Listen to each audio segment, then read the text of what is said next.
যদি কোনোদিন মদিনাতুল মুনাওয়ারাতে আপনি যান তো যাওয়ার পরে দেখবেন মদিনাতুল মুনাওয়ারার ভিতরে একটা স্থান আছে, রওজাতুম মিন রিয়াজিল জান্নাহ, যেটাকে রিয়াজুল জান্নাহ বলা হয়।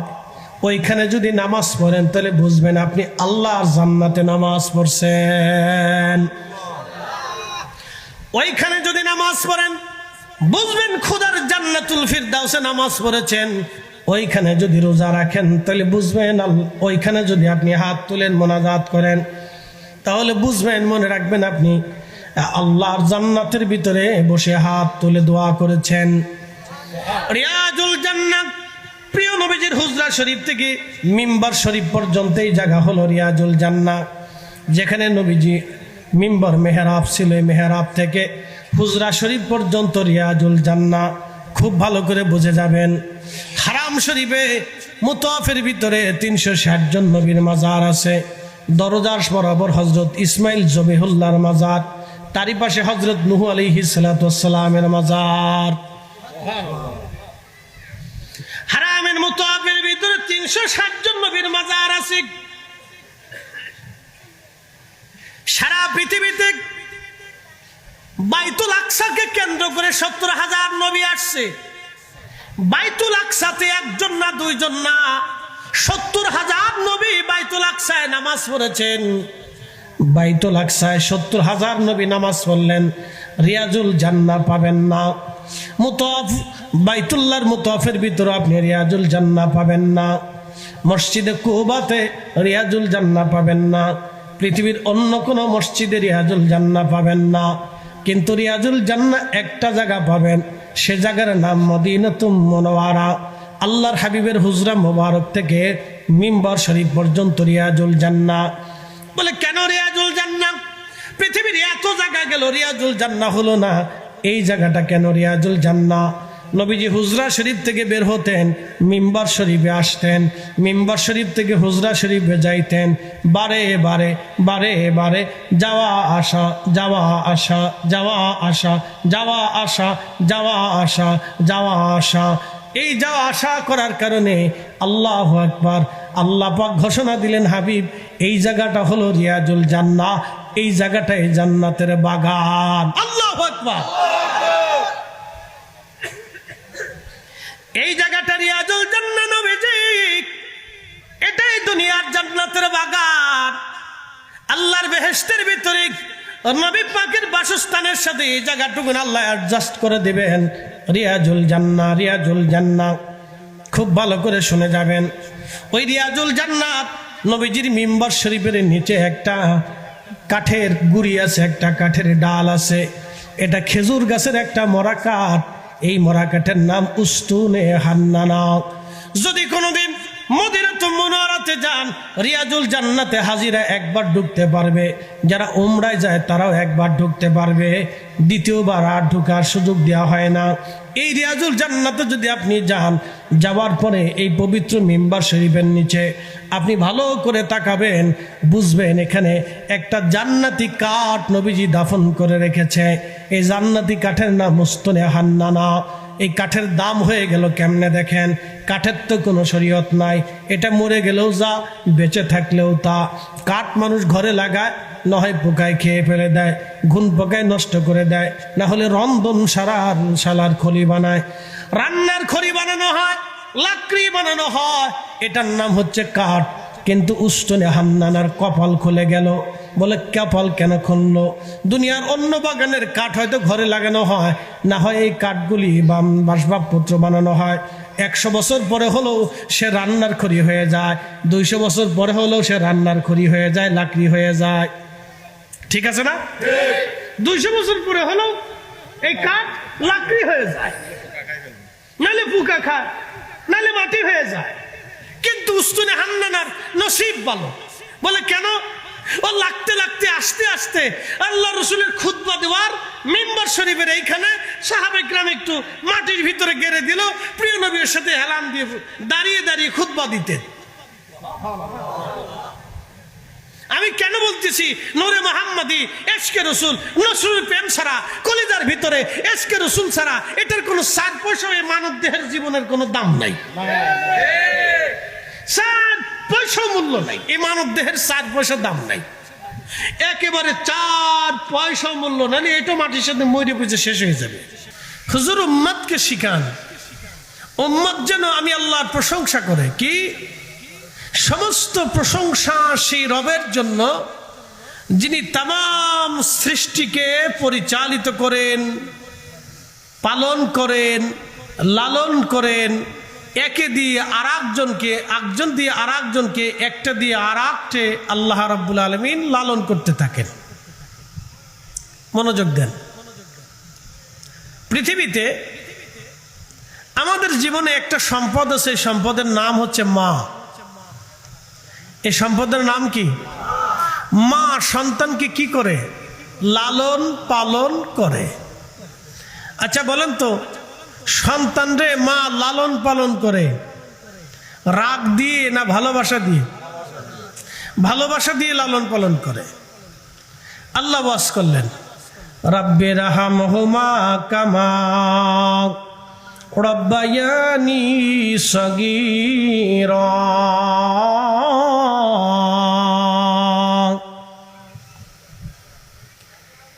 হে উম্মত, আমার মেহবুবের আপনি উম্মতকে শিখিয়ে দেন তারা যেন দোয়ার ভিতরে তার বাবা মার জন্য এইভাবে দোয়া করে। বলে কেন?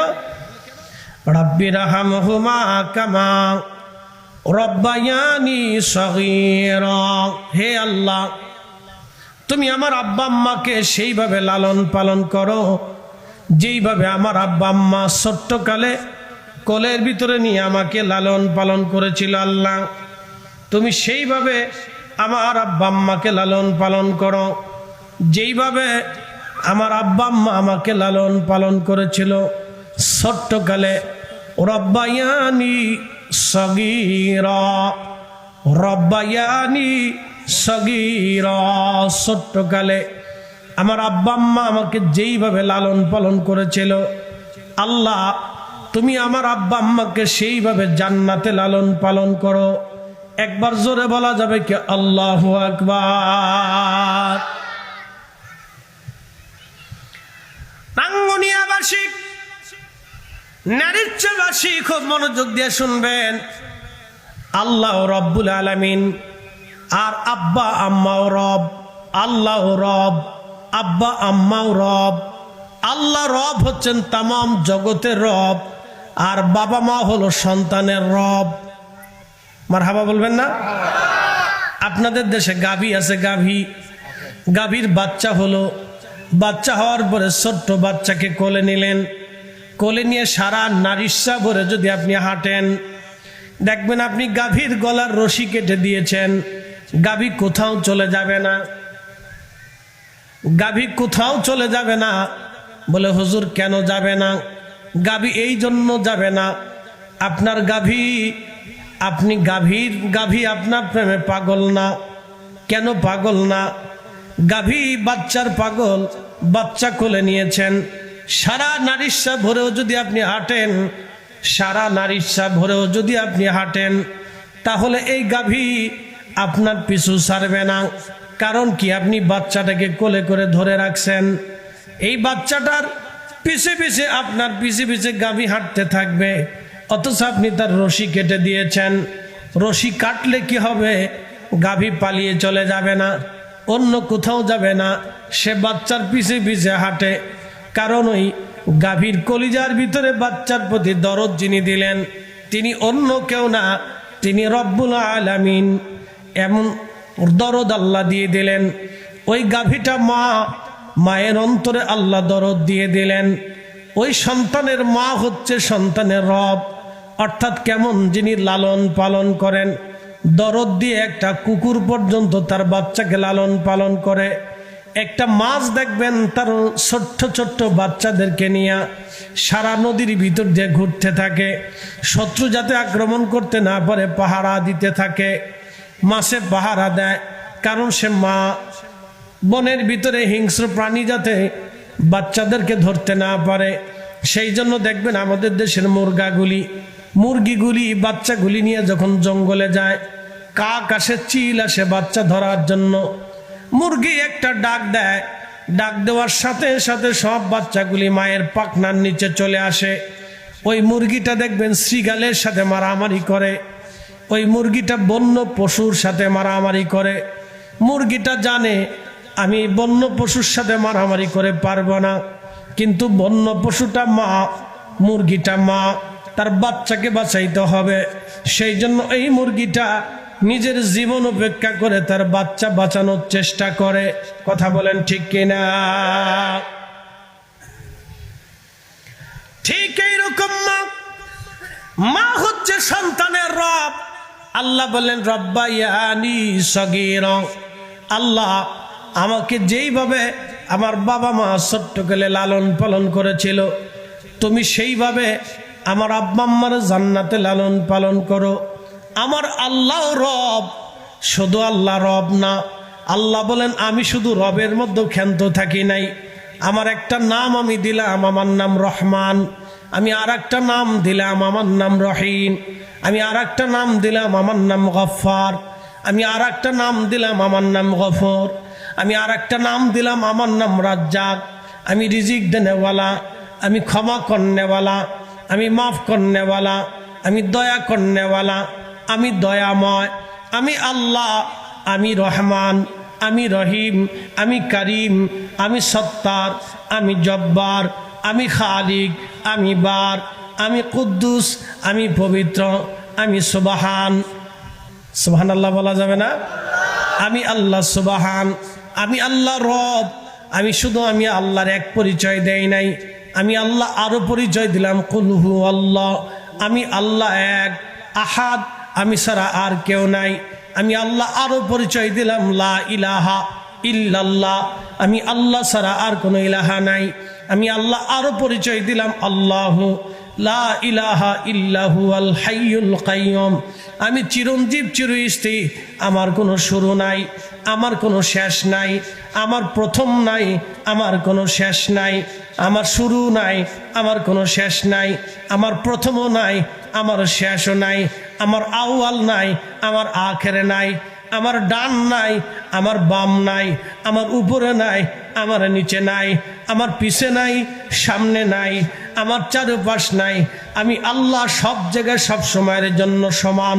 একবার জোরে বলা যাবে কে মারহাবা? কিন্তু তিনি রব, লালন পালন করনে বলা, তিনি লালন পালন করনে বলা, আদর করে লালন পালন করে।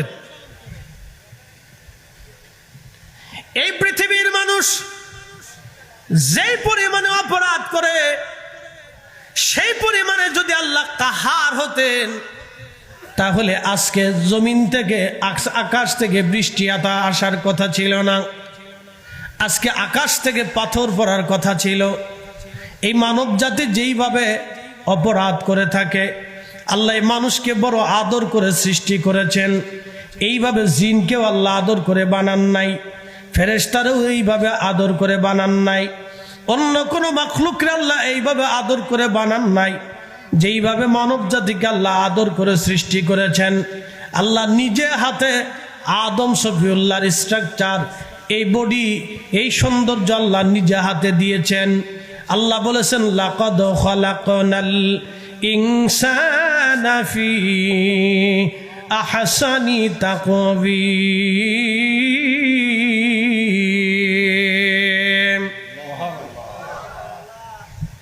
আল্লাহ কি করলেন?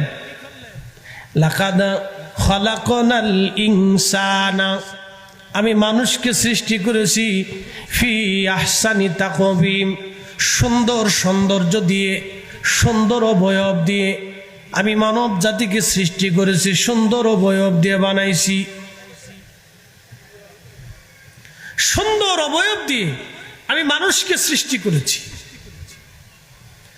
রব্বুল আলামিন মানব জাতিকে সৌন্দর্য দিয়ে সৃষ্টি করলেন। এমন সৌন্দর্য আল্লাহ অন্য কোনো জাতিকে দেন নাই।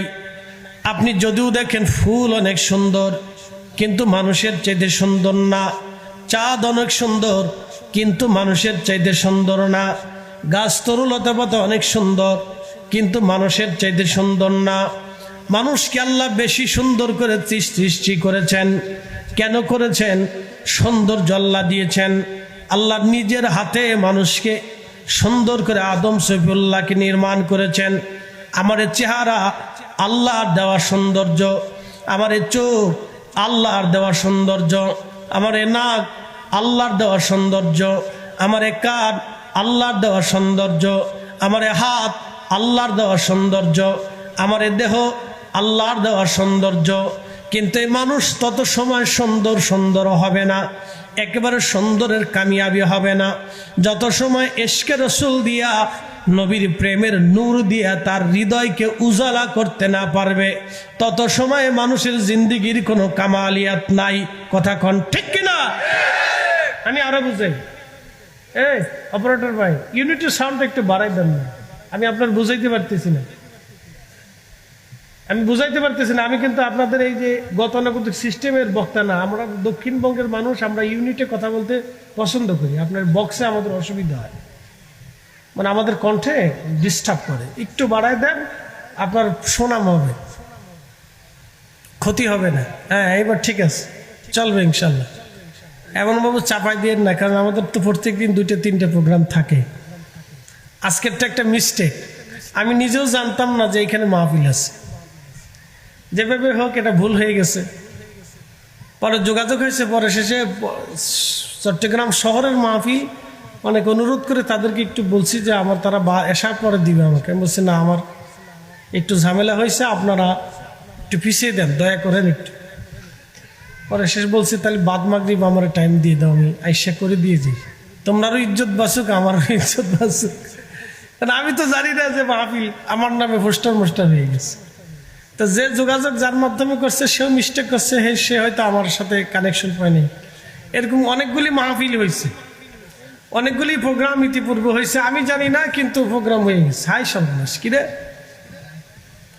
এরকম হয়, অনেকেই দুষ্টামি করে এরকম। তো যা হোক, তা আল্লাহ দয়া করছে যে আসার সুযোগ হয়েছে। একসাথে বলি না আল্লাহু আকবার, না আরেকটু জোরে বলি আল্লাহু আকবার, নারে তাকবীর, নারে রিসালাত, নারে গাউসিয়া। খুব মনোযোগ দেন, আমি যে কথাগুলি আপনাকে বুঝাইতে চাইতেছি আমি জায়গা মতো হিট করব, খুব মনোযোগ দিয়ে। আমার ওয়াজ প্রথম থেকে শেষ পর্যন্ত শুনলে অনেক কিছু বুঝতে পারবে। আদম সফিউল্লাহর কিছু ছিল না, আল্লাহ তৈরি করলেন, বডি বানাইলেন 4টে বস্তু দিয়ে। এই মানুষের শরীরে 4টে বস্তু দিয়ে আল্লাহ জিনিস বানায়। 1 নম্বরে মাটি, আর 1 নম্বরে পানি, 3 নম্বরে আগুন, বাতাস। হুজুর গাউসে পাক রাহিমাহুল্লাহ সেদুর আসরারের ভিতরে তিনি 4টে পদার্থের নাম বলছেন, আব, আতশ, খাক, বাত। আগুন, পানি, মাটি, বাতাস, 4টে বস্তু দিয়ে বান্দার বডি আল্লাহ বানাইলেন। আদম সফিউল্লাহ রে আমার রব্বুল আলামিন 4টে বস্তু দিয়ে সৃষ্টি করলেন তার বডির ভিতরে রুহু ফুকাই দিল, রুহু বের হয়ে আসে। আল্লাহ জিজ্ঞেস করলেন, হে বান্দা, রুহু তুমি ভিতরে গেলা না কেন? বলে আল্লাহ গেলাম, কিন্তু ভিতরে অন্ধকার, কোনো নূর নাই, কোনো আলো নাই। আল্লাহ এই অন্ধকার জগতে আপনি কেমনে বসবাস করব? রব্বুল আলামিন বললেন, আরে রুহু, আমি তোমার আলোর ফয়সালা করতেছি। আল্লামা মোল্লা আলী কারি আল মাউরিদুর রাবি ফি মাউলিদিন নবী সাল্লাল্লাহু আলাইহি ওয়াসাল্লাম একটা কিতাব লিখেছেন 450 বছর আগে। উনি ইমামুল হারামাইন শরীফাইন ছিলেন, 2 হারামের ইমাম ছিলেন। আজ থেকে 450 বছর আগের তিনি মুজাদ্দিদ ছিলেন। হারাম শরীফে ওনার সিগনেচার ছাড়া কেউ মুহাদ্দিসের খেতাব পেত না। তিনি এত বড় ইমাম ছিলেন হারামাইন শরীফাইনের। ইমাম মোল্লা আলী কারি আমার নবীর শানে একটা কিতাব লিখলেন, মিলাদুন নবীর শানে কিতাব লিখলেন।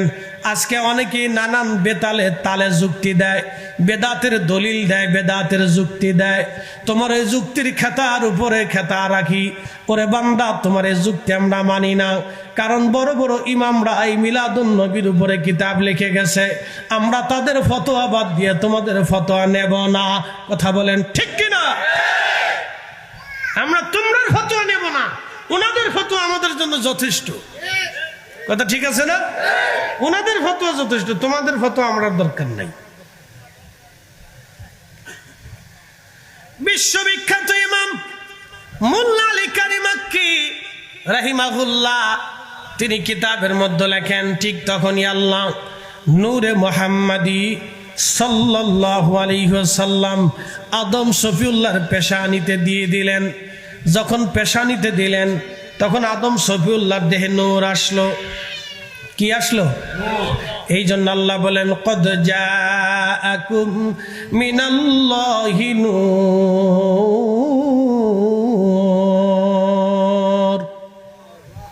রব্বুল আলামিন বললেন, ও আমার বান্দারা, আমি তোমাদের মাঝে আমি আল্লাহর পক্ষ থেকে নূর পাঠাইছি। এই নূর অন্য কেউ না। দুনিয়ার সব মুহাদ্দিসরা দেখছেন, লিখেছেন ইয়ানি নূরা। এই নূরের অর্থ হলো মুহাম্মাদুর রাসূলুল্লাহ সাল্লাল্লাহু আলাইহি ওয়াসাল্লাম। তিনি আমার নবী রাহমাতুল লিল আলামিন, সেই নূরের মালিক, সেই নূরের অধিকারী। খুব মনোযোগ দেন, এই পবিত্র নূরে মুহাম্মাদি আদম শফিউল্লাহর পেশানিতে তিনি দিয়ে দিলেন আমার রব। আদম শফিউল্লাহর বডি নূরে নূরান্বিত হয়ে গেল। তার বাস্তবতা আপনাদেরকে বুঝাই, খুব মনোযোগ দিয়ে কথা শুনবেন। পৃথিবীতে আমরা আসলাম একা। আসার সময় আমরা কিছু নিয়ে আসি নাই, একেবারে বস্ত্রহীন ছিলাম। আসার সময় আমার কোনো সম্পদ নাই, কোনো অর্থ নাই, কোনো টাকা নাই, কোনো পয়সা নাই, কোনো ক্ষমতা নাই, কোনো শক্তি নাই, কথা বলার শক্তি নাই, কিছু বোঝানোর শক্তি নাই, কিছু নেওয়ার শক্তি নাই, কিছু কাউকে ধমক দেওয়ার শক্তি নাই। দুনিয়াতে যখন আসলাম তখন আমার কিছুই ছিল না।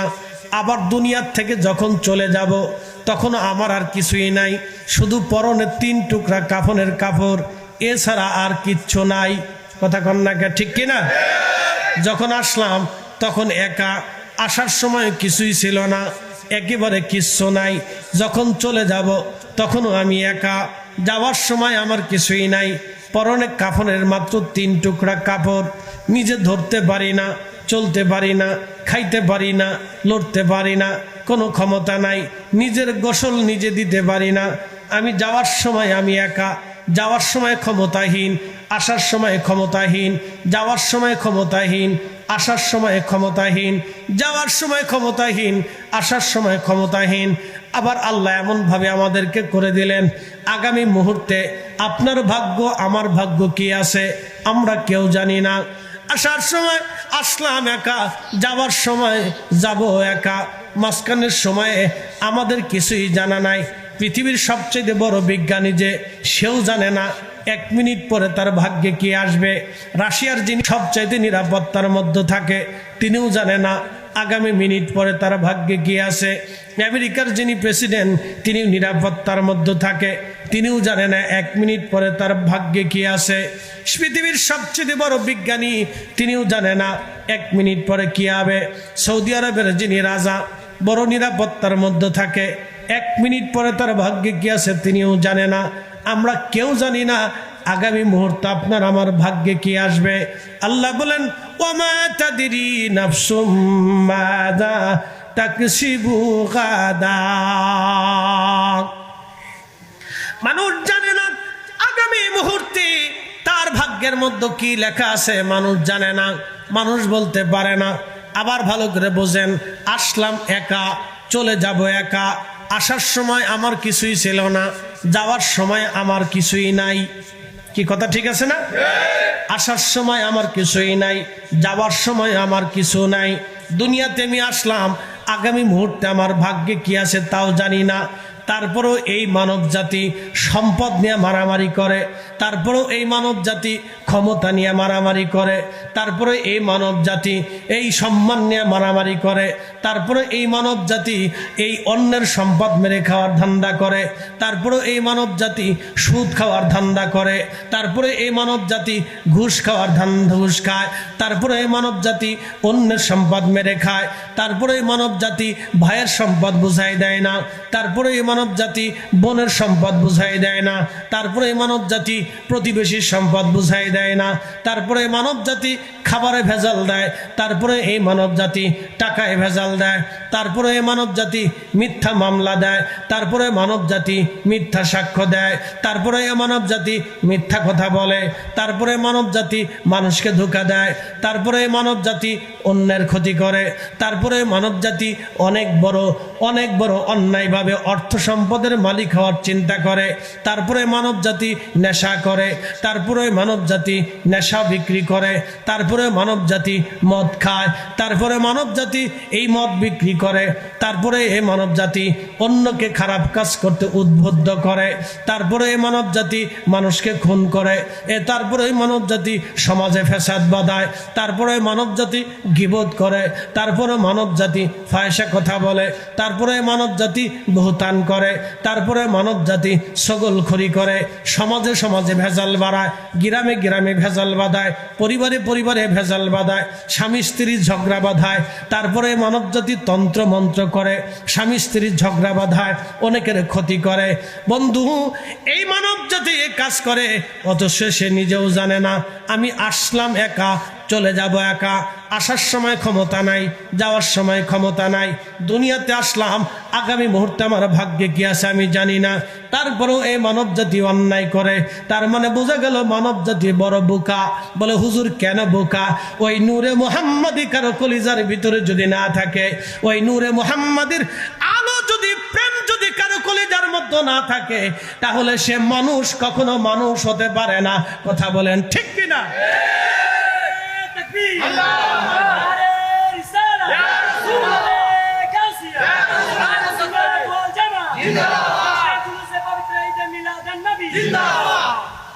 মানব জাতির কিছু নেই। আল্লাহ নূরে মুহাম্মাদে দিলেন আদম সফিউল্লাহর দেহে।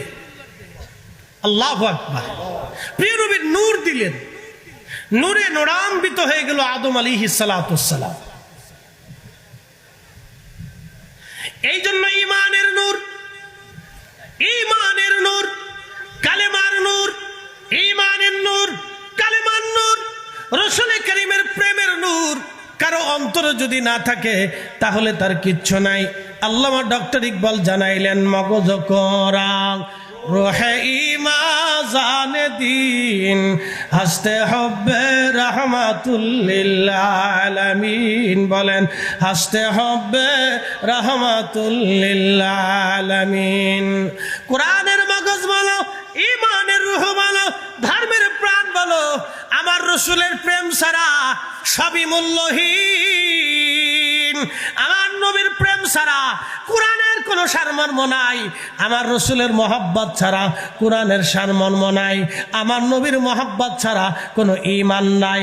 আমার রাসূলের মহব্বত ছাড়া কোনো দিন নাই। যেই দিনে নবীর মহব্বত, এটাই আসল দিন। যেই ঈমানে রাসূলের মহব্বত, এটাই আসল ঈমান। যেই কোরআনের তাফসীরে আমার নবীর মহব্বত, এটাই আসল কোরআনের তাফসীর। কথা বলেন ঠিক কিনা? রাসূল নাই, কিছু নাই, নবী নাই, কিছু নাই, নবী নাই, কিছু নাই, নবী আছে, সব আছে, নবী নাই, কিছুই নাই। ঈমানের নূর, এই ঈমানের নূরে যদি ইশকে রাসূল না থাকে তাহলে তার কিচ্ছু নেই। আমি আরো বুঝাইতেছি, ভালো করে বুঝবেন। আল্লাহ কোরআনে বলছেন, ইন্নামাল মুশরিকুনা নাজাসুন, প্রত্যেক মুশরিকরা নাপাক। আচ্ছা, খুব মনোযোগ দিবেন। তাদেরও যে রক্ত আমাদেরও একই রক্ত, তাদেরই যেই গোশত আমাদের একই গোশত, তাদেরও যেই চোখ আমাদেরও একই চোখ, তাদেরও যেই কান আমাদের একই কান, তাদেরও যেই বডি আমাদের একই বডি, তাদেরও যেই মন আমাদের একই মন, তাদের যেই মগজ আমাদের একই মগজ, তাদেরও যেই জমিন আমাদের একই জমিন। তারাও যেটা পছন্দ করে আমরাও সেটা পছন্দ করি, তারাও বিয়ে শাদী করে আমরাও বিয়ে শাদী করি, তারাও সমাজ সমাজ করে আমরাও সমাজ সমাজ করি। কিন্তু তফাৎ কেন? ঈমানের নূর নাই। কিসি নাই? ঈমানের। যারা বলেন ঈমানের, ঈমানের নূর নাই। বলে কারণ কি? তারা মনে করে এ পাথরে বুঝি আমার খোদা, এই জন্য পাথর দিয়ে সুন্দর করে একটা মূর্তি বানাইলো নিজের ইচ্ছা মতো। এটারে বানাইয়া তারপরে সেজদা দিয়ে বলল, তুমি আমার খোদা, আমার কিছু দেও। কি কথা ঠিক আছে না? যিনি বুদ্ধিস্ট তিনি বৌদ্ধের মন্দির নির্মাণ করলেন, বৌদ্ধের মন্দির বানাইয়া বৌদ্ধের মূর্তি বানাইয়া মূর্তির সামনে সেজদায় পড়ে গেল, বৌদ্ধ তুমি আমার ভগবান, আমার বিদ্যা দাও, টাকা দাও, পয়সা দাও, এটা দাও, সেটা দাও, চিকিৎসা দাও, সেবা দাও, এই দাও, ওষুধ দাও, রোগ ভালো করে দাও। সেটা তার বিশ্বাস। যিনি সনাতনী তিনি আরো বহু মূর্তিমা বানাইলেন। সনাতনী তিনি সরস্বতীর মূর্তি বানাইলেন। তিনি সরস্বতীর সামনে সেজদায় পড়ে বলেন, মা সরস্বতী বিদ্যা দাও। গণেশের সামনে সেজদা দিল, কার্তিকের সামনে সেজদা দিল, কৃষ্ণের সামনে সেজদা দিল, দুর্গার সামনে সেজদা দিল, বিভিন্ন মূর্তির সামনে সেজদা দিয়ে বলল, ভগবান তুমি আমার এটা দাও, সেটা দাও, এই দাও, সেই দাও। সূর্যের সামনে সেজদা দিল, পাথরের সামনে সেজদা দিল, গাছের সামনে সেজদা দিল। কারণ কি? ঈমানের নূর নাই, নূরে মুহাম্মাদি সাল্লাল্লাহু আলাইহি সাল্লাম তার কলিজার ভিতরে নাই। কথা কন না কেন?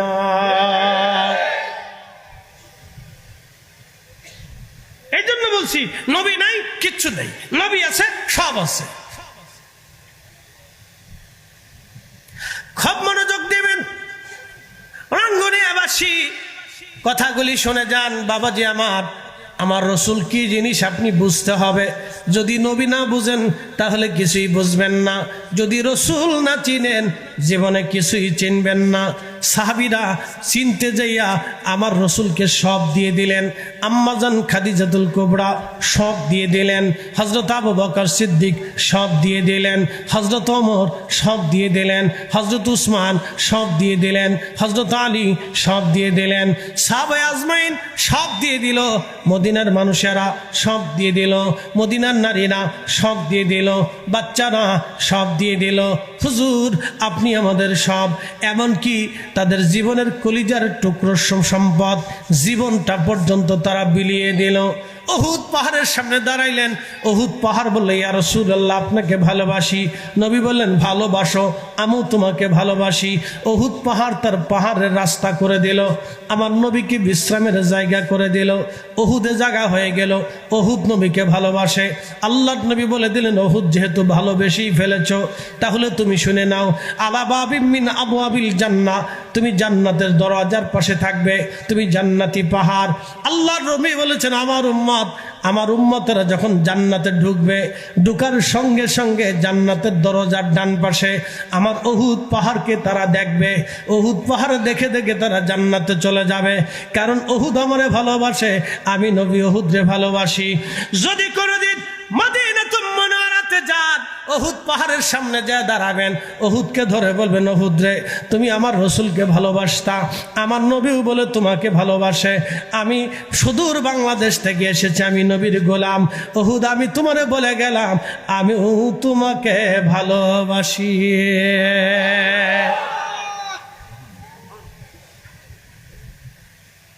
এই জন্য আল্লামা ডক্টর ইকবাল রাহিমাহুল্লাহ বুঝেই শের লেখছে যে রসুল আছে, ইমান আছে, নবী আছে, দিন আছে, নবী আছে, কোরআন আছে, নবী নেই, কিচ্ছু নেই। হিসাব সহজ, হিসাব কঠিন না, হিসাব কিন্তু কঠিন না।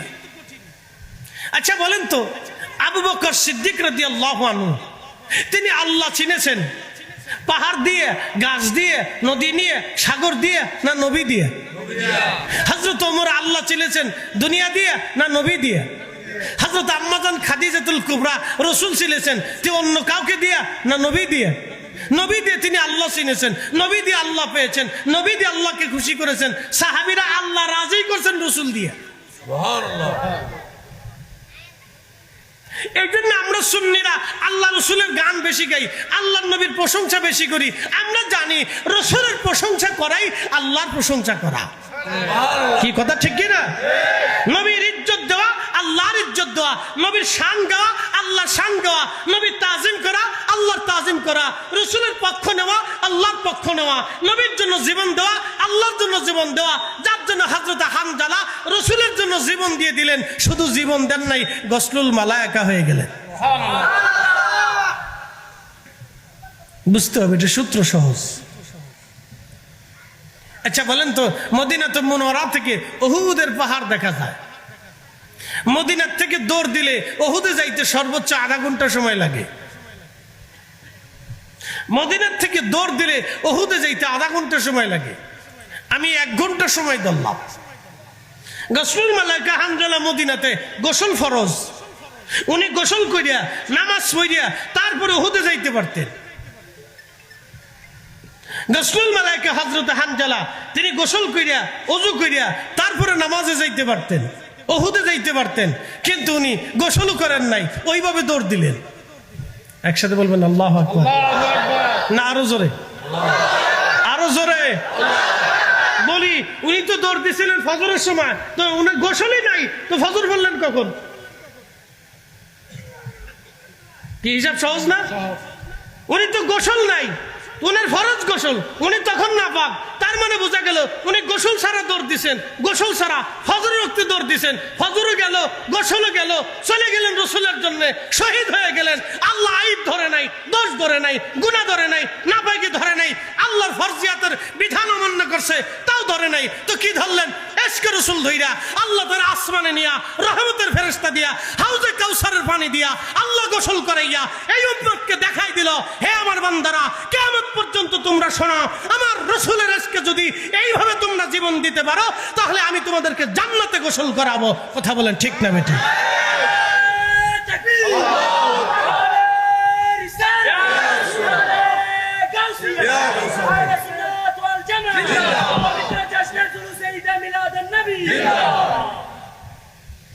এই জন্য নবী আছে, সব আছে। এশকে রসুল যার কালবের ভিতরে আছে তার ইমানের নূর আছে। এশকে রসুল নাই, ইমানের নূর নাই। আর ইমানের নূর যেহেতু নাই, তার বডিতেও নূর নাই। আর যখন এই নূর নাই, তার আর কিচ্ছু নেই, কিচ্ছু নাই। তার জিন্দেগির কিচ্ছু নেই। আসছে না কা, চলে যাবে না কা, আগামী মুহূর্তে জানেন না কি হবে। এই দুনিয়ার ফরাফরি বাদ দেন, এশকে রসুল দিয়ে কলিজা জিন্দা বানায় দেন। এর বাহির আর কিচ্ছু নাই, এর বাহিরে কিচ্ছু নাই। আবু বকর এশকে রসুল দিয়ে কলিজা জিন্দা বানাই দিলেন। শুধু জিন্দা বানাইছেন, তার প্রেম কাহিনী শুনলে আপনার গা শিহরে উঠবে। আল্লাহ রসুলের সামনে এসে বললেন, ইয়া রাসূলুল্লাহ, আমার ছোট্ট মেয়ে আয়েশাকে আপনার স্ত্রী বানাইতে চাই। হাই, কি করে সম্ভব? 5 বছরের একটা ছোট্ট মেয়ে কি করে বিবি হবে? 5 বছরের একটা ছোট্ট মেয়ে 50 ঊর্ধ্ব একজন ব্যক্তির স্ত্রী হবে? এটা দুনিয়ার কোনো বাবা মানে, দুনিয়ার কোনো মা মানে, দুনিয়ার কোনো সমাজ মানে, দুনিয়ার কোনো রাষ্ট্র মানে? কিন্তু হযরত আবু বকর এশকে রাসূলের স্রোতে প্রেমের মানে এমন প্রেম এসে গেল, বলল, হুজুর, আমার ছোট্ট মেয়ে আয়েশাকে আপনার স্ত্রী বানাইতে চাই। নবীজি বললেন, আবু বকর, কি বলো তুমি, তো ছোট্ট। বলি, ইয়া রাসূলুল্লাহ, আমি চাই আপনার সাথে আমার আত্মীয়তার সম্পর্ক হয়ে যায়। আমি চাই আমার আয়েশা আপনার ঘরের খেদমত করুক। কি বুঝলেন আপনি? ইশক, ইশক, ইশকে রাসূল। তিনি এত বড় আশিক ছিলেন, নিজে খেদমত করছেন, টাকা দিয়া, পয়সা দিয়া, ধন দিয়ে, সম্পদ দিয়ে, জীবন দিয়ে, যুদ্ধ করে। এরপরে আবার খেদমত করলেন, আমার মেয়েটাকেও আপনার ঘরে স্ত্রী হিসেবে দিয়ে দিলাম, ও আপনার ঘরে খেদমত করবে। একসাথে বলবেন আল্লাহু আকবার। সালাতুন ইয়া রাসূলুল্লাহ আলাইকুম সালামুন ইয়া হাবিবাল্লাহ আলাইকুম সালাতুন ইয়া রাসূলুল্লাহ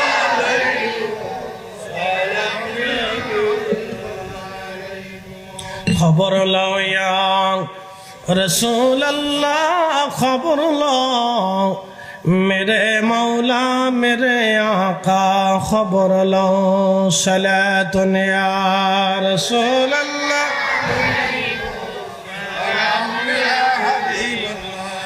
आहा सलातुन या रसूल अल्लाह अलैकुम सलामुन या हबीब अल्लाह अलैकुम।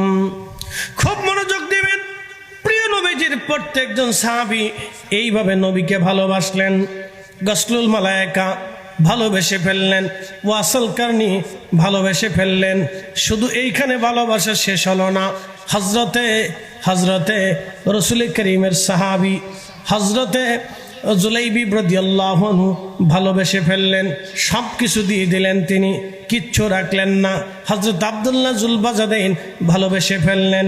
এইভাবে হযরত ওমর ভালোবেসে ফেললেন, হযরতে উসমান গনি জিন্নরাইন ভালোবেসে ফেললেন। এতই ভালোবাসলেন, নবীজি বললেন, আমার যদি আরো কোনো কন্যা সন্তান থাকতো তাহলে আমি আমার উসমানের সাথে আমার এই কন্যাকে বিবাহ দিতাম। তার ভালোবাসায় মুগ্ধ হয়ে নবী বললেন, আমার যদি আরো কন্যা থাকতো তাহলে আমি উসমানের সাথে বিয়ে দিলাম। হযরত আলী ভালোবাসলেন। কেমন করে ভালোবাসলেন? 10 বছর বয়সে কালেমা পড়লেন, কাবা শরীফের ভিতরে তার জন্ম হয়ে গেল। 10 বছর বয়সে কালেমা পড়লেন। আল্লাহর নবী ইমাম হযরত আলী ডান পাশে, আম্মাজান খাদিজাতুল কুবরা পিছনে, 3 জন মুসল্লি যখন কাবা শরীফের সামনে। সেই দিন হযরত আলী ছিলেন একজন, বয়স ছিল মাত্র 10। জোরে জোরে জোরে জোরে। আমাদের দেশে 10 বছরের ছেলে কিছু বুঝে? এই জেরা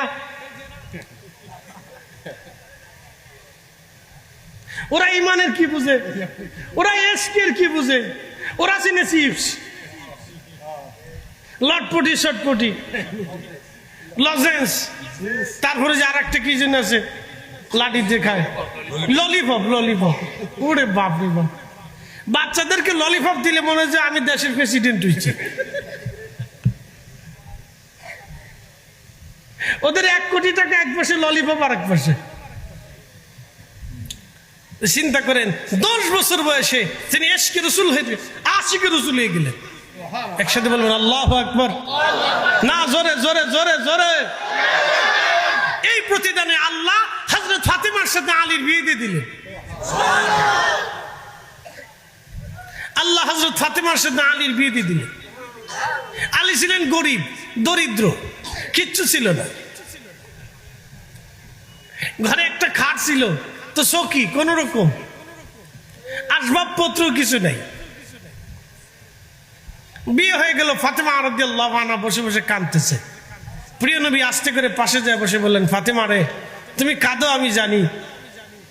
আমি যদি মদিনার সম্ভ্রান্ত ধনী পরিবারে তোমাকে বিয়ে দিতে পারতাম, আমি তাও পারতাম। ফাতেমা, তুমি কাঁদো না, কেঁদো না হে মা, কাদার কিছু নাই।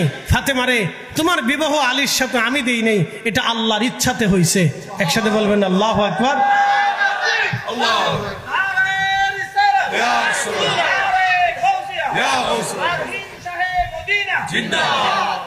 কি বুঝলেন? ফাতেমা রাদিয়াল্লাহু আনহা চোখের পানি মুছে ফেলে বলেন, আব্বা জান, আল্লাহ যেহেতু আমার স্বামী পছন্দ করেছে, আমার আর জীবনে কোনো দুঃখ নাই। আপনি চিন্তা করেন, আল্লাহ গটকালি করছে, আল্লাহ নিজে গটকালি করছে। ফাতেমা হযরত আলীর বিবাহে শাদী মুবারকে আল্লাহ নিজে ঘটকালি করছে। হাবিব আলীর ফাতেমার স্বামী হিসেবে আমি আল্লাহর নিজে পছন্দ। এই জন্য রাসূল বলে গেছেন, হে আমার ফাতেমা, তুমি কখনো তুমি এই মন খারাপ করবে না, কারণ তোমাদের রক্তের ভিতরে রাব্বে করিম আল্লাহ হাসান আর হুসাইনের নসলে, পৃথিবীর শেষ প্রান্তে আল্লাহ আমার এই নসলে রক্তের ভিতরে একটা সন্তান দেবে। তার নামও হবে মুহাম্মদ, তার বাবার নামও হবে আব্দুল্লাহ, কিন্তু পরিচয় হবে ইমাম মাহদী। একসাথে বলবেন না মারহাবা। রক্ত বুঝে যায়, রক্ত চিনে যায়। এই জন্য ইশকে রাসূল ছাড়া, রাসূলের প্রেমের নূর ছাড়া কালবে আর বাকি কিছু নাই। বৃথা বৃথা বৃথা। প্রিয় উপস্থিতি, খুবই মনোযোগের সাথে শুনবেন। এইভাবে অনেক সাহাবায়ে কেরামের জিন্দেগি, প্রেম, ভালোবাসার কথা যদি বলি রাতের পর রাত শেষ হয়ে যাবে। প্রিয় নবীজির রওজা শরীফে যদি কোনোদিন মদিনাতুল মুনাওয়ারাতে আপনি যান, তো যাওয়ার পরে দেখবেন মদিনাতুল মুনাওয়ারার ভিতরে একটা স্থান আছে, রওজাতুম মিন রিয়াজিল জান্নাহ, যেটাকে রিয়াজুল জান্নাহ বলা হয়। ওইখানে যদি নামাজ পড়েন তাহলে বুঝবেন আপনি আল্লাহর জান্নাতে নামাজ পড়ছেন। ওইখানে যদি নামাজ পড়েন বুঝবেন খোদার জান্নাতুল ফিরদাউসে নামাজ পড়েছেন। ওইখানে যদি রোজা রাখেন তাহলে বুঝবেন, ওইখানে যদি আপনি হাত তুলেন মোনাজাত করেন তাহলে বুঝবেন, মনে রাখবেন আপনি আল্লাহর জান্নাতের ভিতরে বসে হাত তুলে দোয়া করেছেন। রিয়াজুল জান্নাত, প্রিয় নবীজির হুজরা শরীফ থেকে মিম্বার শরীফ পর্যন্ত এই জায়গা হলো রিয়াজুল জান্নাত, যেখানে নবীজি মিম্বার মেহরাব ছিল, মেহরাব থেকে হুজরা শরীফ পর্যন্ত রিয়াজুল জান্নাত। খুব ভালো করে বুঝে যাবেন। হারাম শরীফে মুতাফের ভিতরে 360 জন নবীর মাজার আছে। দরজার বরাবর হযরত ইসমাইল জবিহুল্লাহর মাজার, তারই পাশে হযরত নূহ আলাইহিস সালাতু ওয়াস সালামের মাজার।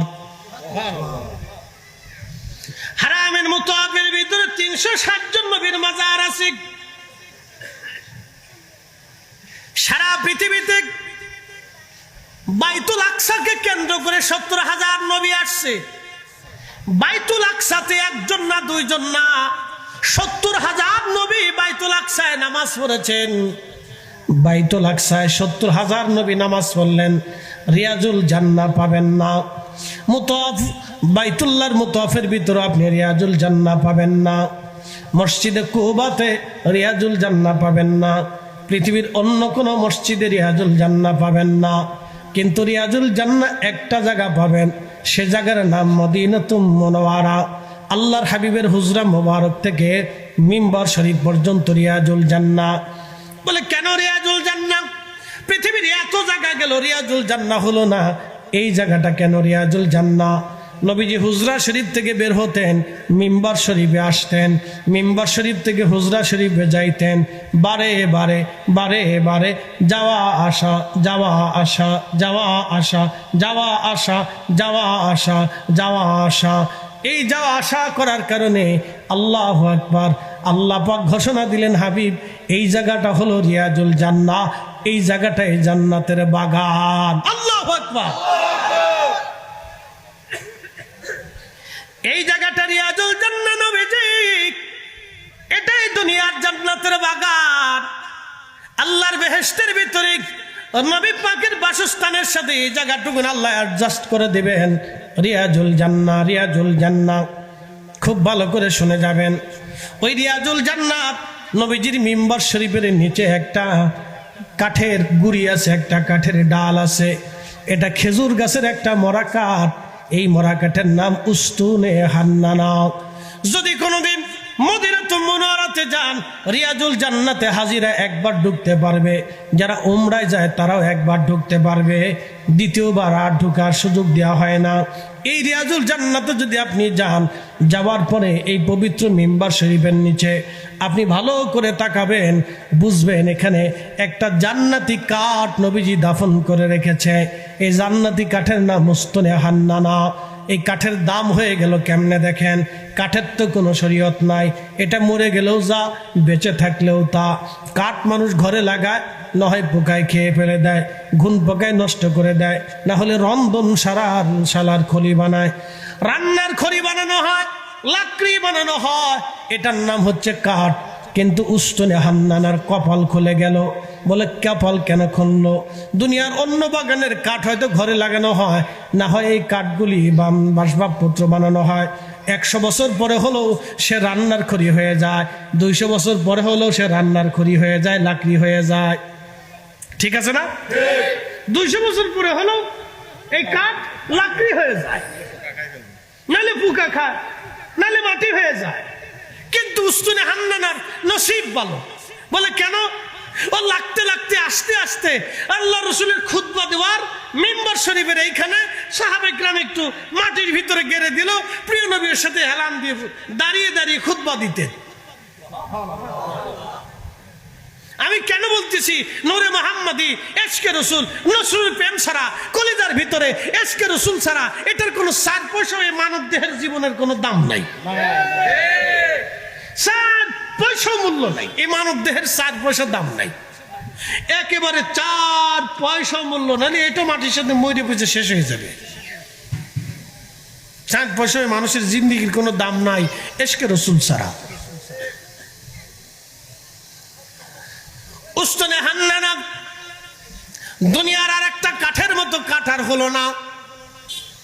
পৃথিবীর যত দামি কাঠ হোক, রানী এলিজাবেথের প্রাসাদের মধ্যে যদি কাঠ থাকে তারপরেও সেটা কোনো না কোনো দিন এটা পচে যাবে, মাটির সাথে মিশে যাবে, না হারিয়ে যাবে, না আগুনে পড়ে যাবে, আর না হয় এই কাঠটা রান্না ঘরের লাকড়ি হয়ে যাবে।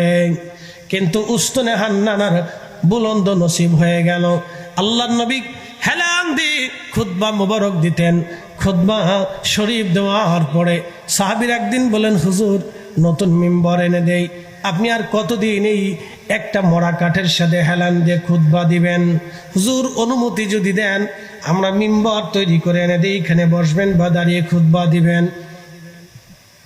আল্লাহর হাবিব বলেন, ঠিক আছে আনো। পরের জমাতে মিম্বরে নিয়ে আসা হলো। নবীজি খুতবা দেওয়া শুরু করলেন। সব সাহাবী চুপচাপ বসে বসে খুতবা শুনতেছিলেন। এমন সময় পিছন দিক থেকে কান্নার আওয়াজ আসলো। কে কান্না করে রে? লক্ষ্য করা গেল কেউ না, কোনো সাহাবী কান্না করে না। দেখা গেল কে কান্না করে? আল্লাহর হাবিবের পিছন দিক থেকে কান্নার আওয়াজ আসে। কে কান্না করে? নবীজি খুতবা মোবারক বন্ধ করার পরে দেখলেন উস্তনে হান্নানা জিন্দা হয়ে মানুষের মতো কান্না করে। না হ্যাঁ, আরো জোরে বলেন। सबसे औला आलामा सबसे औला आलामा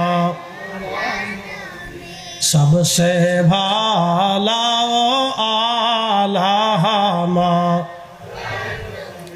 अपने मौला का प्यारा हमारा नबी, अपने मौला का प्यारा हमारा नबी, दोनों आलम का दूल्हा हमारा नबी, सबसे आला आला हमारा, सबसे भाला आला हमारा नबी। अल्लाहुम्मा सल्ली अला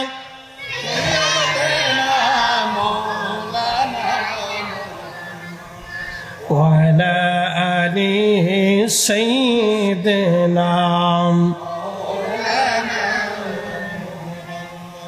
उस्तुने हान्नाना জিন্দা হয়ে কাঁদা শুরু করলেন।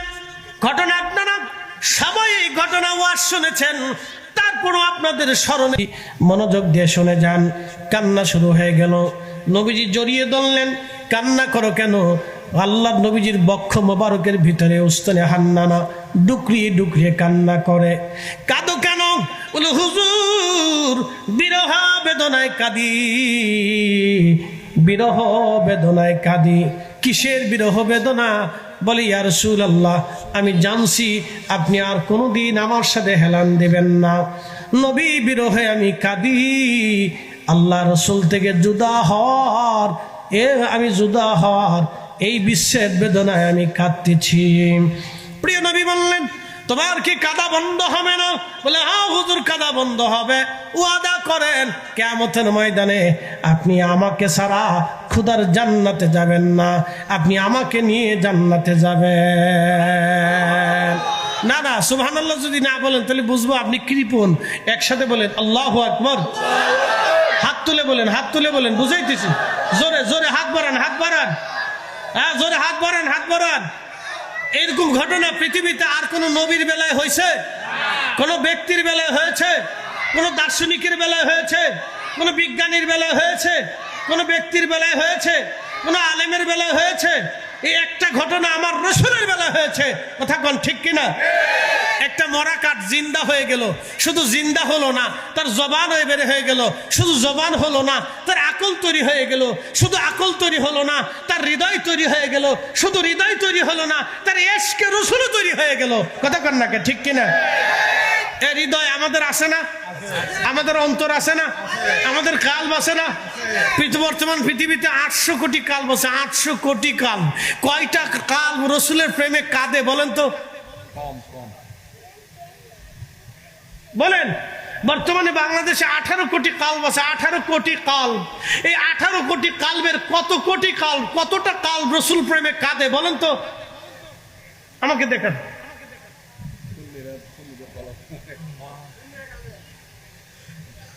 বলেন কয়টা, হিসাব করছেন আপনি। আপনার এলাকার 100% লোক দিয়ে দেখেন, 100% লোক, 100 জন লোকের দাঁড়া করান, দাঁড়া করে দেখেন কয়টা কাল রসুলের ইশকে কাঁদে, আমাকে দেখান। অথচ একটা মরা কাঠ রসুলের ইশকে জিন্দা হয়ে গেল। জিন্দা শুধু হলো না, বিবেক তৈরি হলো, শুধু বিবেক হলো না, জবান তৈরি হলো, শুধু জবান হলো না, কাল তৈরি হলো, শুধু কাল তৈরি হলো না, বিচ্ছেদ বেদনা ইশকে রসুলে ওই কাল থেকে কান্না শুরু হয়ে গেল। ইশকে রসুলের বিচ্ছেদে তার যন্ত্রণা শুরু হয়ে গেল। একসাথে বলবেন না মারহাবা। এই জন্য ইশকে রসুল ছাড়া মানব জীবনের 7 পয়সা দাম নাই। এটা সার শূন্য, এই দেহের ভিতরে কিচ্ছু নাই, দেহের ভিতরে কিছু নেই, কিচ্ছু নেই। কতদূর রক্ত আছে, রগ আছে, গোশত আছে, ফ্যাপসা আছে, কলিজা আছে, এই আছে, সেই আছে, পেশাব আছে, পায়খানা আছে, মাথার ভিতরে মগজ আছে, কতদূর পানি আছে, বাতাস আছে, মাটি আছে, বাতাস, খাক, বাত, 4টে বস্তু আছে বডির ভিতরে। আগুন, পানি, মাটি, বাতাস। জোরে বলেন কি? আগুন, পানি, মাটি, বাতাস। জোরে বলেন আগুন, পানি, মাটি, বাতাস। এছাড়া আর কিচ্ছু নাই। যদি ইশকে রসুল না থাকে তাহলে এই 4টে জিনিস ছাড়া আর কিচ্ছু নাই। আর ইশকে রসুল যদি থাকে তাহলে সে মহামূল্যবান নিয়ামত নিয়ে কবরে যাইতে পারবে। কথা কন না ঠিক কেন? তাহলে আর কিছু নেই, তাহলে সেটা আগুন, পানি, মাটি, বাতাস নিয়ে কবরে চলে যাবে।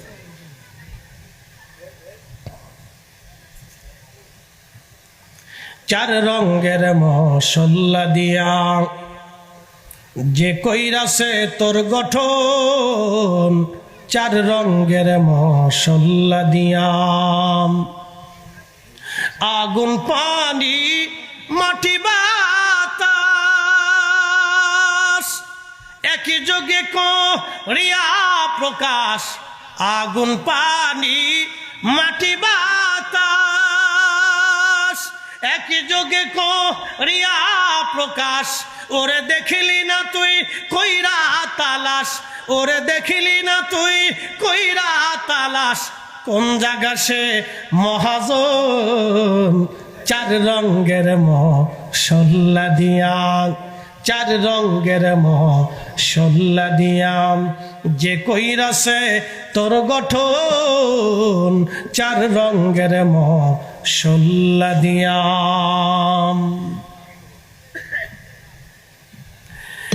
রাঙ্গুনিয়াবাসী উস্তুনে হান্নানা নবীকে বলেন, হুজুর আপনি আমাকে ছাড়া জান্নাতে যাবেন না। দেখেন তার আকল হয়ে গেল ইশকে রসুলের আকল। আহা, সেটা নজদিদের মতো আকল হলো না। নজদিরা বলে নবী দিয়া হবে কি, নবী তো মরে গেছে। আমি নিজে শুনেছি সৌদির পুলিশ রওজা শরীফের পাশে দাঁড়ায় বলি, আল্লাহ রো হাজি চলে যা, চলে যা, সরে যা, সরে যা।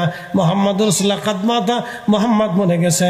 আবু বকর কদমাতা, ওমর কদমাতা, এরা মরে গেছে। হাজি চলে যা, এখানে দোয়া করবি না। হা যাবে দা শিরক, শিরক, আল্লাহ শিরক, আল্লাহ খাবো খাবো খাবো খাবো। হ্যাঁ হাজি কাবার দিকে ঘুরে যা। হ্যাঁ, তাকে শিখেছে কে? সৌদি সরকার। তাকে শিখেছে কে? মৌলবী।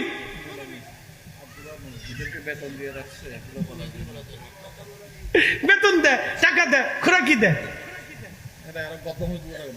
আর উস্তুনে হান্নানা কি বলে, হুজুর আমাকে ছাড়া বেহেশত যাবেন না। একসাথে বলেন আল্লাহু আকবার। না জোরে বলেন। তাহলে একটা মরা কাঠ ইশকে রসুলে জিন্দা হয়ে গেল, বিবেক তৈরি হলো, আকল তৈরি হলো, প্রেম তৈরি হলো, জ্ঞান তৈরি হয়ে গেল। শুধু সাধারণ জ্ঞান না, নজদি জ্ঞান না, ইশকে রসুলের জ্ঞান, আবু বকরের জ্ঞান, ওমরের জ্ঞান, উসমানের জ্ঞান, আলীর জ্ঞান, সাহাবা ইকরামের যে মহব্বত ছিল সেই মহব্বত তার ভিতর তৈরি হয়ে গেল। আল্লাহর নবী বলেন, সাহাবীরা আমার পবিত্র মিম্বরের নিচে তোমরা গর্ত খনন করো, আমার উস্তুনে হান্নানাকে ওইখানে দাফন করে রাখো। আমার মিম্বার শরীফ পর্যন্ত রিয়াজুল জান্নাহ ওই বাগানে আমার উস্তুনে হান্নানাকে দাফন করে রাখো, কিয়ামতের ময়দানে আমি নবী ওকে নিয়ে জান্নাতে চলে যাব। ইশকে রসুল সারা, ইশকে রসুল সারা, নূরে মুহাম্মাদি সাল্লাল্লাহু আলাইহি সাল্লাম সারা মুমিনের জীবনে কালবের কোনো দাম নাই, জিন্দিগির দাম নাই, দেহের দাম নাই, ইমানের দাম নাই। যেই ইমানে ইশকে রসুল নাই ওই ইমানের দাম নাই। আমার পীর মুর্শিদ মাঝে মধ্যে এক কথা বলতেন, বাবা রসুলের মোহাব্বত যার অন্তরে যতটুকুন, ইমানও তার ততটুকুন। প্রিয় নবীর মোহাব্বত নাই, তার ইমান বলে কোনো সম্পদ নাই, সে সারা সারা বেঈমান। এই জন্য ইশকে রসুল না হলে লা ইউমিন, তুমি ইমানদার হবে না। হাত্তা আকুনা হাব্বা ইলাইহি মিন ওয়ালিদিহি ওয়া ওয়ালাদিহি ওয়ান নাসি আজমাইন। সন্তান সন্ততি পিতা মাতা, একজন বাবা কলিজার ভিতর থেকে সন্তানকে ভালোবাসে, একটা মা কলিজার ভিতর থেকে সন্তানকে ভালোবাসে। বললাম ওই গাভী বাচ্চা কোলে করে যদি আপনি সারা নারীর সাগরে আটেন, নদীর মধ্যে ঝাঁপায় পড়েন, ওই গাভীটা আপনার পিছে পিছে ঝাঁপাই পড়বে। বলে কারণ কি? গাভী আপনার প্রেমে পাগল না, গাভী তার বাচ্চার প্রেমে পাগল। একটা গাভীর কলিজার ভিতরে বাচ্চার প্রতি দরদ আমি দেই নাই, আল্লাহ নিজে দিয়ে দিলেন। ওই গাভীটা কলিজার ভিতর থেকে তার বাচ্চাকে ভালোবাসে। একটা মা কলিজার গভীর থেকে তার সন্তানকে ভালোবাসে। আল্লাহ নবী ডাক দিলেন, তোমার ইমানের স্বাদই আসবে না, ইমানই আসবে না যদি ওই রকম কলিজার ভিতর থেকে তোমার সন্তানের চাইতে বেশি আমাকে ভালোবাসতে না পারো। তোমার জীবন জিন্দেগির চাইতে যদি আমি রসুলকে ভালোবাসতে না পারো, তুমি ইমানের স্বাদ পাবা না, ইমানের লজ্জত পাবা না। কথা বলেন ঠিক কিনা? বক্তব্য আমার না তো, এটা রহমতের নবী বলে দিয়ে গেছে, সহিহুল বুখারীর আলোচনা।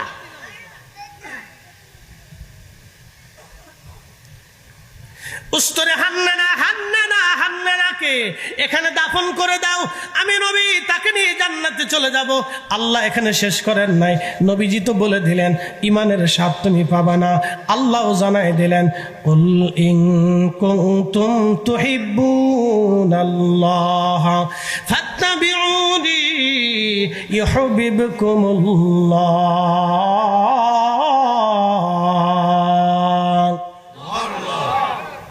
আল্লাহ বলেন, হুজুর আপনি উম্মতকে জানায় দেন।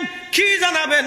উম্মত যদি আমাকে ভালোবাসতে চায়, আমি আল্লাহ পেতে চায়, আমাকে খুশি করতে চায়, আমাকে রাজি করতে চায়, আমাকে বাধ্য করতে চায়, আমার প্রেমে হামুডুবু খেতে চায়, আমি আল্লাহকে ভালোবাসতে চায়, আমার ইশকে যদি মসতে চায়, আমার প্রেমে যদি মসতে চায়, আমি মাশুকে এলাহি যদি হতে চায়, আশেকে এলাহি হতে চায়। আমার দিকে তাকান, আমাদের দেশে বহু বক্তার নামের আগে লেখা আছে আশিকে এলাহি। আল্লাহ কয় আশিকে এলাহি বাদ দাও, আশিক রসুল আগে হও। আপনি ঠিক বললেও ঠিক, না ঠিক বললেও ঠিক, কোরআনে আল্লাহ যা খুশি এটাই ঠিক। কথা কন না কা? নাম দিছে আশিকে এলাহি, আমি মাঝে মধ্যে হাসি গা, আরে পাগল, হেতার নাম আশিকে এলাহি কেটাই দিল।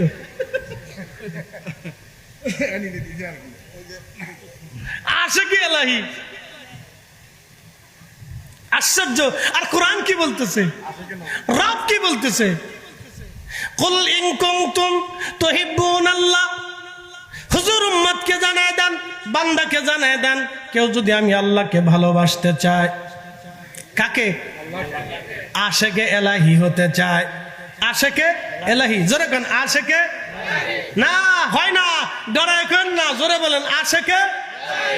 কেউ যদি আশেকে এলাহি হতে চায়, আশিকে রব হতে চায়, আশিকে রহমান হতে চায়, আশিকে রহিম হতে চায়, আশিকে আল্লাহ হতে চায়, আশিকে এলাহি হতে চায়, হুজুর কেউ যদি আশিকে এলাহিতে হতে চায়, ফাত্তাবিউনি, তার জীবন যেন আপনাকে দিয়ে দেয়, তার মাল যেন আপনাকে দিয়ে দেয়, তার মুখ যেন আপনাকে দিয়ে দেয়, তার পোশাক যেন আপনাকে দিয়ে দেয়, তার অর্থ যেন আপনাকে দিয়ে দেয়, তার সংসার যেন আপনাকে দিয়ে দেয়, তার সন্তান বাচ্চা কাচ্চা যেন আপনাকে দিয়ে দেয়, তার মাল যেন দিয়ে দেয়, জিন্দিগি যেন দিয়ে দেয়, তার জীবনের সবকিছু যদি আপনি নবীকে দিয়ে দেয়, তাহলে সে আশিকে এলাহি হবে। কথা কন না কেন? ঠিক কিনা? তাহলে আশিকে এলাহি হওয়ার আগে আগে গোলামুন নবী হতে হবে। কি কথা কন না কেন? নবীর গোলাম হতে হবে, দরবারে মুস্তাফার গোলাম আগে হতে হবে। এই জন্য আমরা সুন্নিরা কই আমরা নবীর গোলাম।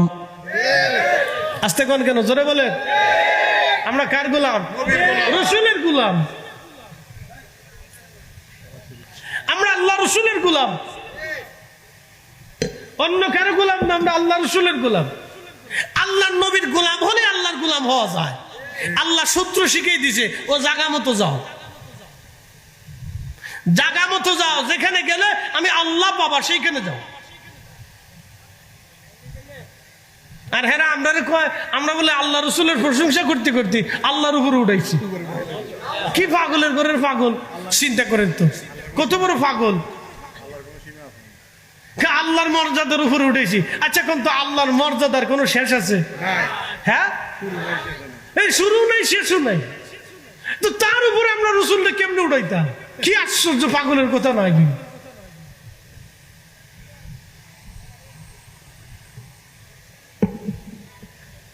আল্লাহ নিজে শিখাইতেছে, আমারও পাইতে হলে আমার রসুলকে পেতে হবে। আমার আশিকে এলাহি হইতে হলে আশিকে রসুল আগে হতে হবে। এই জন্য সাহাবীদের কোন সাহাবীর নাম আশিকে এলাহি নাই।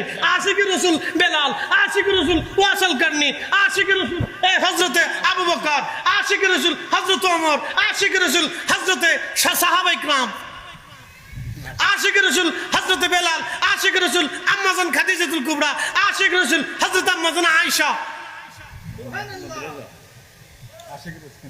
আশিক রসুল হুজুর গাউসে পাক, আশিক রসুল খাজা বাবা আজমেরি, আশিক রসুল হুজুর মুজাদ্দিদ আল ফিসানি, আশিক রসুল খাজা বাহাউদ্দিন নকশবন্দ বুখারী, আশিক রসুল হযরত বাইজিদ বুস্তামি, আশিক রসুল আবুল হাসান খেরকানি, আশিক রসুল হযরত ইমাম আহলে সুন্নাত আহমদ রাজা খান ফাজিল বেরেলভী। কথা বলেন ঠিক না বেটি?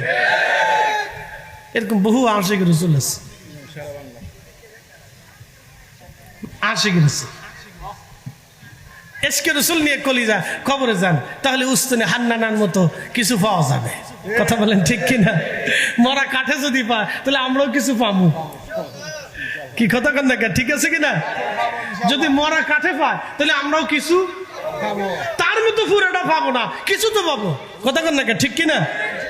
উস্তানি হান্নানা পুরোটাই পাইছে, পুরাটা ভাইয়া দরবারে মুস্তাফাতে জায়গা নিয়ে নিছে। তো কোন জায়গা? মিম্বার শরীফের নিচে। এখানে দিয়ে দাও রে। শোনেন, এগুলি কত নিদর্শন আল্লাহ এই উম্মতের মাঝে দিয়ে রাখছে, উম্মত বুঝে না। এগুলি ঘটনার তাফসীরে দেশে হয় না, এগুলির মর্মার্থ গুর রহস্য তারা আলোচনা করে না। করলে মানুষ সুন্নি হয়ে যাবে। কি কথা কর না, করলে কি হয়ে যাবে? সুন্নি হয়ে যাবে। ডরায় ডরায়। প্রিয় উপস্থিতি হাজিরিন, আল্লাহ রাব্বুল আলামিন শুধু বলে দিলেন এখানে শেষ না, আমার রব বলে দিলেন বান্দা এখানে শেষ হবে না। ইউহিব্বুকুমুল্লাহ, আমি আল্লাহ তোমাকে ভালোবাসবো। তুমি যা চাবা তাই পাবা, যা নিবা তাই নিবা, যে সময় চাবা সে সময় পাবা। আমি আল্লাহ তোমার হয়ে যাব। তোমার চোখ আমি আল্লাহর চোখ হয়ে যাবে, তোমার জবান আমি আল্লাহর জবান হয়ে যাবে, তোমার হাত পা আমি আল্লাহর হাত পা হয়ে যাবে, তোমার ঈমানি নূর আমি আল্লাহর পক্ষ থেকে মহাব্বতে একেবারে স্রোতধারা হয়ে একবারে জান্নাতি প্রবাহিত বাতাস বইতে থাকবে। বান্দা তুমি যা চাবা আমি চা হয়ে যাবে, তোমার সম্মান আমি আল্লাহর সম্মান হয়ে যাবে। আল্লাহ বলেন মান আদালি ওয়ালিয়ান ফাকাদ আযানতু বিল হার। এই সময় আমি আল্লাহ বান্দার আমার এই সমস্ত বান্দাদের সাথে যারা দুশমনি করবে আমি আল্লাহ তাদের সাথে যুদ্ধ ঘোষণা করব। ওয়া ইন সাআলানি লা উতিয়ান্নাহু, যখন আমার এই বান্দারা আমার কাছে কিছু চাবে আমি আল্লাহ তাদেরকে সাথে সাথে দিয়ে দেব। একবার জোরে বলা যাবে কি মারহাবা?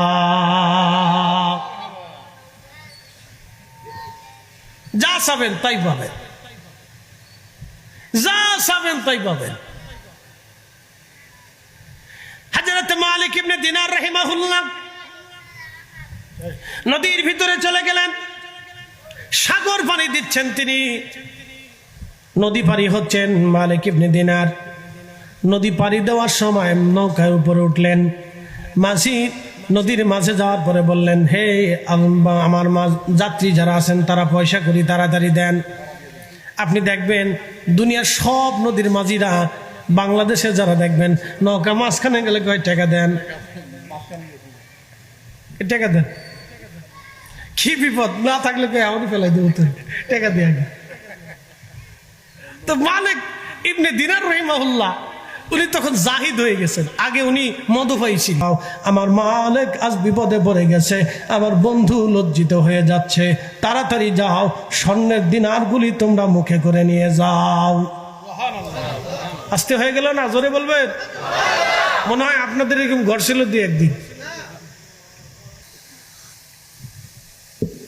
সালাতুন ইয়া রাসূলুল্লাহ আলাইকুম সালামুন ইয়া হাবিবাল্লাহ আলাইকুম সালাতুন ইয়া রাসূলুল্লাহ আলাইকুম।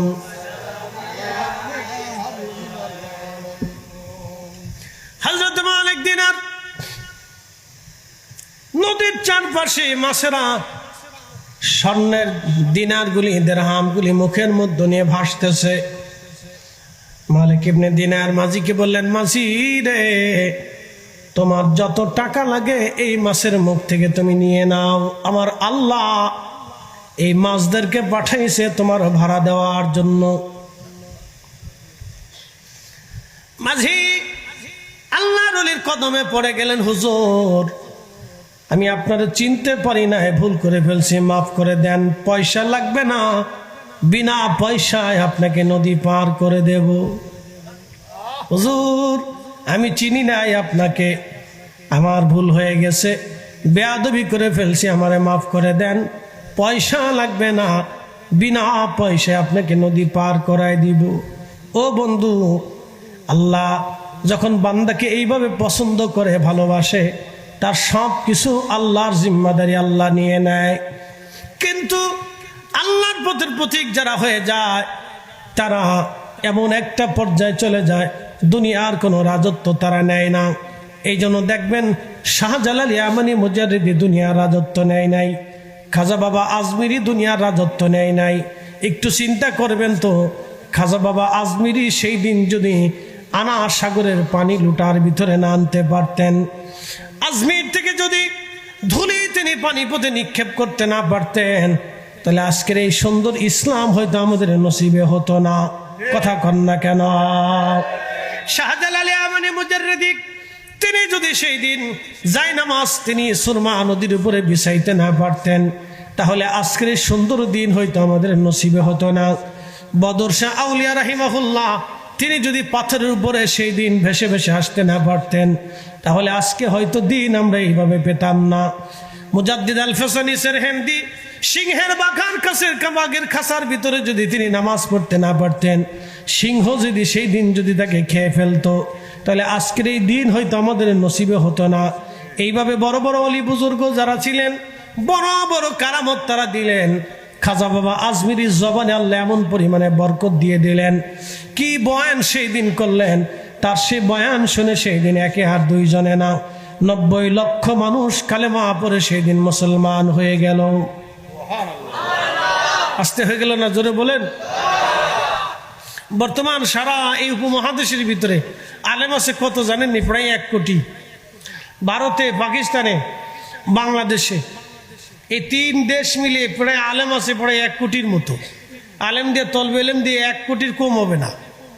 মুসলমান আছে 100 কোটি প্রায়। এই বেল্টে 100 কোটি, বাকি বেল্টে আরো 100 কোটি। ভারত, পাকিস্তান, আফগানিস্তান দিয়ে এই মায়ানমার, রাখাইন দিয়ে এই বেল্টের ভিতরে 100 কোটি মুসলমান, 100 কোটি। আর বাকি সারা দুনিয়াতে 100 কোটি। এই বেল্টের ভিতরে খাজা গরিবে নেওয়াজের অবদান, একসাথে বলবেন আল্লাহু আকবার। হাই হাই হাই, চিন্তা করেন কি ওয়াজ সেই দিন করছিলেন। ইউটিউব নাই, মিডিয়া নাই, চ্যানেল নাই, ফেসবুক নাই, লেখালেখি নাই, বই নাই, কিতাব নাই, মুসলমান নাই, মাইক নাই, কিচ্ছু নাই, সেমিনার, সমাবেশ, সম্মেলন, মহাসম্মেলন, লং মার্চ, কিচ্ছু নাই। গোড়ার ডিম কি ওয়াজ করলেন যে কালেমা পড়লো, কি দেখাইলেন, কি দেখলেন যে কালেমা পড়লো মানুষ। আই হাই হাই, চিন্তা করলে আপনার মাথা হেঁট হয়ে যাবে যে সর্বনাশ, তাদের ভিতরে আল্লাহ কি দিয়েছিলেন, অথচ তাদের দেওয়া দিন আজকে তারা হয়ে গেছে বেদাতি। কি কথা কন না কেন? বেদাতি হয়ে গেছে। আমাদের দেশে বুকে হাত বেঁধে নামাজ পড়ে, ওরা কয় এসব কাদেরিয়া সিস্তিয়া নকশবন্দি সব বেদাতি, সব বেদাতি, এরা সব শিরিকি। আমরা শিরিকি বেদাতি বানাইছে। আর এরা বিরাট বড় বুজুর্গ, শয়তান এগরে দেখলে হাসে, বাপরে বাপ, ওরা সব আমার খলিফা।